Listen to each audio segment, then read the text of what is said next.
Donc juste avant, j'avais fait un set de vidéos pour vous montrer comment on pouvait gérer les titres sur un Jupyter Notebook en changeant la taille et la couleur. Donc là, on a les couleurs. Bon, les couleurs, franchement, sont pas belles. C'est pas des couleurs comme ça que moi je mettrais sur Jupyter Notebook, mais bon, on va dire goût et couleur. Donc c'est vous maintenant qui pouvez faire ce que vous voulez. Et là, ce que je vais vous montrer, c'est comment gérer les listes à puces. Alors c'est très très simple à faire sur un Jupyter Notebook. Tout ce que je vous montre, ça marche uniquement sur les cellules de type Markdown, donc pas sur les cellules de type code. Ça, c'est les cellules de type code. Ici, celles qui sont comme ça, de toute façon, vous voyez le visuel. Hein. Donc là, on est sur une cellule de type Markdown, c'est écrit. Et donc là, j'ai une liste à puces ici où il m'a fait une 2, il me l'a incrémenté. Et ici, j'ai une autre liste à puces. Alors, il n'y a qu'un seul élément, mais c'est parce que je vais en rajouter par la suite. Mais par exemple, ici, j'ai plusieurs éléments. Donc là, j'ai une liste à puces. Je vais commencer par celle-ci. Comment ça marche en fait? Eh ben, vous mettez juste un tiret. Et là, ici, ça fait peur si vous n'avez pas vu mes vidéos, mais ça, c'est pour gérer des liens internes. Mais je vais vous montrer juste en dessous comment on peut faire une liste à puces sans avoir forcément des liens. Donc, si maintenant je crée une liste à puces, ici, je vais mettre euh, titre 1 ici et titre 2 ici, et je vais exécuter. Et il m'a bien fait des listes à puces. La version est beaucoup moins complexe qu'ici. C'est tout simplement parce qu'ici, il n'y a pas de lien. Donc, ils ne sont pas cliquables, ces titres. Donc, voilà comment on génère une liste à puces. Vous mettez juste un tiret, le tiret du 6, et ensuite, vous mettez votre texte et il va le comprendre. Et si vous voulez l'incrémenter, pour que vous ayez quelque chose de ce format-là avec 1, 2, donc une liste à puces comme ça. En gros, soit vous mettez des listes avec des points, soit avec le 1, 2. Ça sert à rien d'aller plus loin. Je pense pour un Jupyter Notebook, hein, on n'est pas, voilà, c'est vraiment juste pour que ça soit plus lisible. Dans ce cas-là, faudra changer ça. On met pas de tiret, on met un point à la place. Je vais tenter de l'exécuter comme ça.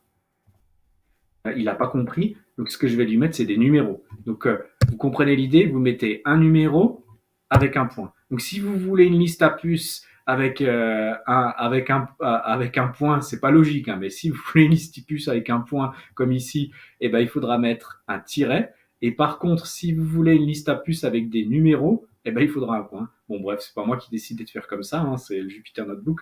Et donc, j'ai mis 1, 2, on va l'exécuter, il me fait bien 1, 2. On va se dire c'est peut-être chiant maintenant parce qu'à chaque fois que je vais vouloir refaire un titre, si maintenant je veux refaire un titre ici, eh ben, je vais devoir faire écrire 3 et mettre titre 3. Le lien entre le nombre ici et le nombre que je mets ici n'a strictement aucune importance. Hein. Ici, je pourrais mettre 30, je pense que vous avez compris l'idée. Voilà.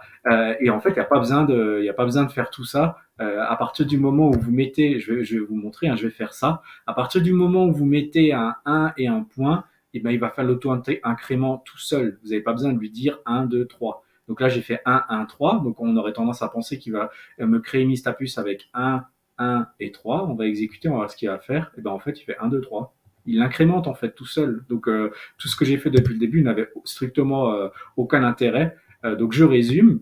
Si vous voulez une liste à puces, une liste à puces, on va dire, hein, donc vraiment juste avec des points, vous mettez des tirets. Et si vous voulez une liste avec un système d'auto-incrément, vous mettez un point. Et puis à chaque fois, vous faites la même chose pour tous. Donc vous faites des copier-coller.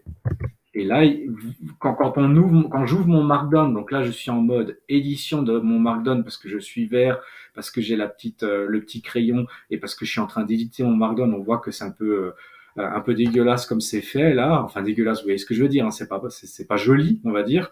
C'est que je suis en mode édition. En mode édition, je vais avoir 1, mais quand je vais exécuter cette cellule qui est de type Markdown, je vais passer en mode commande. Enfin, en tout cas, il va me montrer ce qu'il y a à l'intérieur. Et là, il va faire le taf. Il va me gérer les liens ici. Donc ça va être plus joli.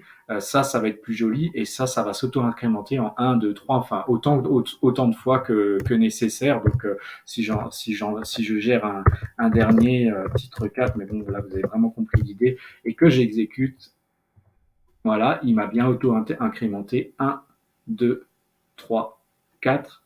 Je clique sur la cellule et là, je suis bien à l'intérieur de la cellule en mode commande parce que je suis en bleu. Donc là, elle est dans sa version, on va dire, propre et jolie. Et si je double-clique dessus, c'est là où je peux l'éditer. Je suis en mode édition et c'est là où elle est moins jolie.